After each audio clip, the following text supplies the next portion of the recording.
Hello guys, आज का ये वीडियो फर्स्ट पेपर को लेकर के है। यानी फर्स्ट पेपर के लिए जो स्टडी मटेरियल चूज़ करना होता है, जो तैयारी अपनी स्टार्ट कर रहे हैं, या जो एस्पिरेंट्स ऐसे होते हैं उन्हें स्टार्टिंग में कुछ पता नहीं होता है, वो तैयारी के लिए बहुत सारा स्टडी मटेरियल कलेक्ट कर लेते हैं, जहाँ से मिलता है वहाँ से ले लेते हैं। तो मैं यहाँ आपको कुछ फर्स्ट पेपर के बारे में बताऊँगा। और वैसे तो आपको यूट्यूब पे बहुत सारे वीडियोस मिल जाएंगे फर्स्ट पेपर को लेकर के, लेकिन यहाँ पे सिर्फ मैं अपना एक्सपीरियंस शेयर कर रहा हूँ। जो मैंने पढ़ा वो मैं आपको बता रहा हूँ। तो फर्स्ट पेपर को लेकर के ये वीडियो है। फर्स्ट पेपर के लिए जो जो स्टडी मटेरियल मैंने लिया था वो मैंने यहाँ पे आप लोगों के सामने रखा है। तो सबसे पहले वीडियो स्टार्ट करने से पहले मैं कंटेंट के बारे में बता देता हूँ आपको कि कंटेंट में इसके में क्या क्या होता है। हिस्ट्री के 15 क्वेश्चंस होते हैं। हिस्ट्री के 15 क्वेश्चंस आते हैं, जो कि प्रत्येक क्वेश्चन 2 मार्क्स का कंट्रीब्यूट करता है। तो इस प्रकार 30 मार्क्स की हिस्ट्री आती है आपके लिए। उसके बाद सबसे बड़ा कंट्रीब्यूशन मैनेजमेंट का होता है। इसके भी 15 क्वेश्चन आते हैं, जो भी 30 मार्क्स के होते हैं। उसके बाद इंडियन पॉलिटी, राजस्थान ज्योग्राफी और साइंस, इसके 5 क्वेश्चंस का कंट्रीब्यूशन रहता है। तो ये भी टोटल 15 क्वेश्चंस हो जाते हैं। इस प्रकार ये भी 30 मार्क्स के होते हैं। इसके बाद सबसे बड़ा जो कंट्रीब्यूशन होता है वो करंट अफेयर्स का होता है, जिसके 10 क्वेश्चंस आते हैं, जो कि 20 मार्क्स के होते हैं। उसके बाद मैथ, रीजनिंग और हिंदी और इंग्लिश लैंग्वेज, इस प्रकार टोटल इसमें लगभग 7 से 8 सब्जेक्ट्स हो जाते हैं। तो थोड़ा टिपिकल पड़ता है फर्स्ट ईयर के जो कैंडिडेट्स होते हैं वो तैयारी कर रहे होते हैं, तो उनके लिए ये सारी सब्जेक्ट्स में कमांड करना थोड़ा मुश्किल होता है। लेकिन अपन अच्छे से और एक बेहतर रणनीति के साथ तैयारी करें तो अपन इनमें से क्वेश्चंस निकाल सकते हैं। टोटल 75 क्वेश्चंस का एग्ज़ाम होता है, यानी 150 मार्क्स का पेपर आएगा, जो कि 1.5 घंटे में सॉल्व करना होता है। तो इसमें एक टाइम मैनेजमेंट का भी बहुत बड़ा रोल रहता है। तो वो धीरे धीरे अपन शेयर करते रहेंगे कि कैसे क्या करना है। बाकी आज अपन इस फर्स्ट पेपर के कंटेंट के बारे में देखते हैं। तो आगे बुक्स के बारे में दिया। सबसे पहले आपको एक गाइड खरीदनी है।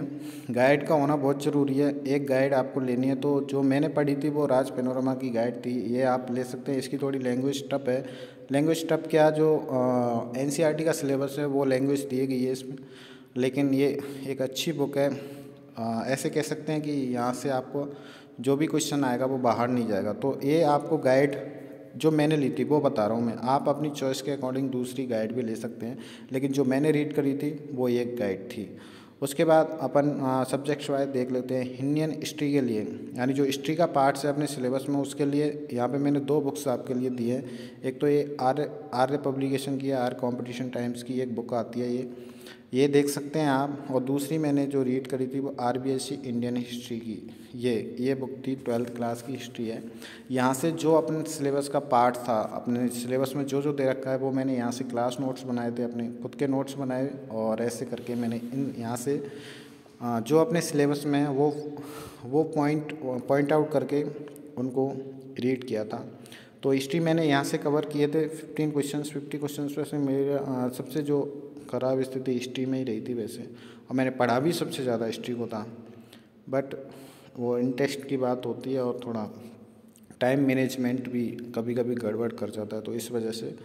उसके बाद देखते हैं एजुकेशनल मैनेजमेंट एंड एडमिनिस्ट्रेशन, जो शैक्षिक प्रबंधन होता है, शैक्षिक प्रबंधन और प्रशासन। इसके लिए जो मैंने सिर्फ एक ये किताब पढ़ी थी, बाकी यूट्यूब पे बहुत सारे वीडियोस मिल जाएंगे इसको लेकर।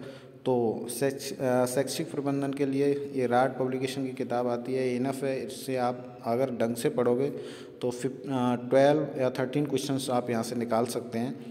और तो ये बुक मैं कहूँगा इनफ है आपके 15 क्वेश्चंस के लिए, यहाँ से पढ़ सकते हैं। बाकी आप यूट्यूब पे बहुत सारे वीडियो दे रखे हैं, तो वहाँ से आप कोई से भी वीडियो प्रैक्टिस के तौर पर देख सकते हैं, लेकिन रीडिंग के लिए ये बेहतर है। बाकी आपके पास गाइड लेके आओगे तो थोड़ा बहुत वहाँ से भी देख सकते हो।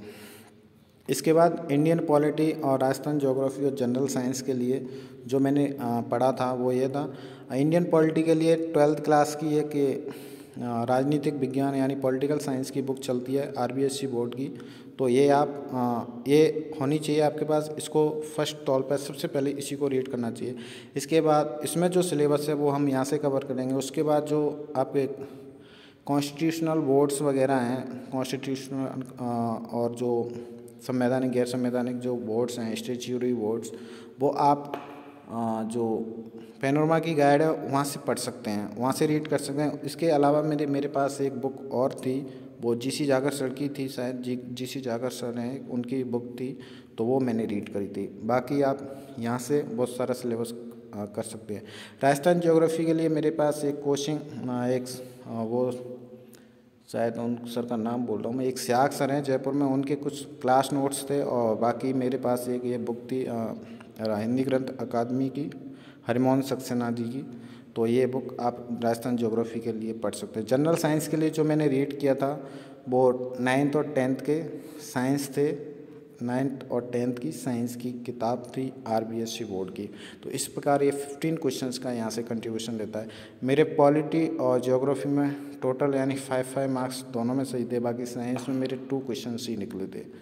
तो इस प्रकार आप ये यहाँ से कर सकते हैं, इन बुक्स का सारा लेकर कर सकते हैं। बाकी करंट अफेयर्स, ये इसका बहुत बड़ा रोल रहता है। आपके 10 क्वेश्चंस आते हैं एग्ज़ाम में, और अगर आपके ये सही बैठ गए तो आपका बहुत अच्छा स्कोर हो जाता है। तो करंट अफेयर्स के लिए मंथली के तौर पे मैंने ये क्रोनोलॉजी आती है, 10 या 11 रुपये की आती है, तो ये पढ़ी थी मैंने, क्रोनोलॉजी पढ़ी थी मंथली। और एक ईयरली भी इसमें से, ईयरली या 6 मंथ की आती है, क्रोनोलॉजी में ही आती है, तो वो आप ये देख सकते हैं। मंथली तो आपको ये पढ़नी है, जो आपके सिलेबस में है, नेशनल, इंटरनेशनल और राजस्थान की कुछ महत्वपूर्ण योजनाएं हैं, उनको ही पॉइंट आउट करके आपको रीड करना है। जो सिलेबस में है वही पार्ट आपको रीड करना है, बाकी फालतू का कुछ भी नहीं पढ़ना है। तो ये मंथली और ईयरली आप ये देख सकते हैं। करंट अफेयर्स के लिए मैंने सिर्फ यही रीड करी। बाकी एग्ज़ाम के टाइम पे कुछ वार्षिकांक वगैरह आते हैं, तो उस टाइम आप कोई सा भी वार्षिकांक खरीद सकते हैं उस टाइम, एग्ज़ाम के टाइम, तो वो देख लेना आप। बाकी वैसे करंट अफेयर्स को लेके यूट्यूब पे बहुत सारे वीडियो है, उत्कर्ष बेस्ट है, उत्कर्ष के वीडियोस आप देख सकते हैं। मैथ्स एंड रीजनिंग के लिए आपको मैं कोई अलग से बुक नहीं बताऊंगा, वो रीजनिंग आप सिर्फ वो गाइड से पढ़ सकते हैं। बाकी मैथ के लिए 9th और 10th यहाँ से आपका पूरा सिलेबस मिल जाता है। मैंने भी कवर किए थे, मेरे 9 क्वेश्चन सही हुए थे मैथ और रीजनिंग के, तो यहाँ से आप सारे के सारे क्वेश्चन सॉल्व कर सकते हैं। ये आरबीएससी बोर्ड की किताबें, तो मैं इन्हीं को आपको पढ़ने के लिए सजेस्ट करूँगा। सिलेबस का पार्ट इनमें से चूज़ करके आप इनको पढ़ सकते हैं। बाकी हिंदी और इंग्लिश लैंग्वेज के लिए, हिंदी लैंग्वेज के लिए भी आरबीएससी बोर्ड की हिंदी व्याकरण की किताब चलती है 9 to 12, तो ये देख सकते हैं, ये बेस्ट है, देख के सकते हैं, ये बेस्ट है, यहाँ से पढ़ सकते हैं। बाकी नहीं तो फिर वो आपकी गाइड है उसमें से पढ़ सकते हैं। मेरी हिंदी बहुत ख़राब रही थी, मात्र 2 क्वेश्चन निकले थे। और इंग्लिश लैंग्वेज के लिए जो इंग्लिश सब्जेक्ट से तैयारी कर रहे हैं उनको तो अलग से कोई पढ़ने की ज़रूरत नहीं होती, बट जो अदर सब्जेक्ट से तैयारी कर रहे हैं वो आप फर्स्ट पे जो इंग्लिश लैंग्वेज के 5 क्वेश्चन आते हैं, 5 क्वेश्चन रहते हैं दोनों के, तो 5 क्वेश्चन के लिए आप यहाँ से पढ़ सकते हैं जो आपके सिलेबस में है। हाँ, वो सिलेबस का पार्ट आप यहाँ से पढ़ सकते हैं। तो ये शायद आपके सारे सब्जेक्ट्स हो गए। तो इस प्रकार आप यहाँ से फर्स्ट पेपर के लिए जो मेरी किताबों की चॉइस थी वो यही थी, यहाँ से लेके मैंने सारा कुछ पढ़ा था। तो इस प्रकार आप एग्ज़ाम की तैयारी कर सकते हैं। इन किताबों के ज़रिए आप एग्ज़ाम की तैयारी कर सकते हैं। बार बार पढ़ना, कम मटेरियल सेलेक्ट करना और सिलेबस को अपने सामने रखना, यही एक बेहतर रणनीति होती है। एक बार और बता देता हूँ मैं आपको बुक्स के बारे में। पैनोरमा की गाइड लेनी है इंडियन हिस्ट्री के लिए, मैंने आपको 2 किताबें बताई है, एक तो ये आर्य वाली है और एक ये आरबीएससी बोर्ड की किताब है। एजुकेशनल मैनेजमेंट के लिए राड पब्लिकेशन की किताब है। बाकी इंडियन पॉलिटी के लिए मैंने आपको ये आरबीएससी बोर्ड की बताई है, और एक आप जीसी जाकर या कोई भी किताब ले सकते हो इंडियन पॉलिटी के लिए। बाकी राजस्थान ज्योग्राफी के लिए हरिमोहन सक्सेना और मेरे पास एक स्याग सर के नोट्स है, क्लास नोट। जनरल साइंस के लिए 9th-10th की किताब। करंट अफेयर्स के लिए क्रोनोलॉजी। बाकी मैथ्स के लिए 9th-10th के मैथ्स, रीजनिंग आपको पैनोरमा गाइड से ही करनी है। हिंदी के लिए हिंदी व्याकरण जो 9 to 12 क्लास की चलती है आरबीएससी बोर्ड में। और इंग्लिश लैंग्वेज के लिए आपको रेन एंड मार्टिन पढ़नी है। तो thank you guys, this is video about first paper. Thank you.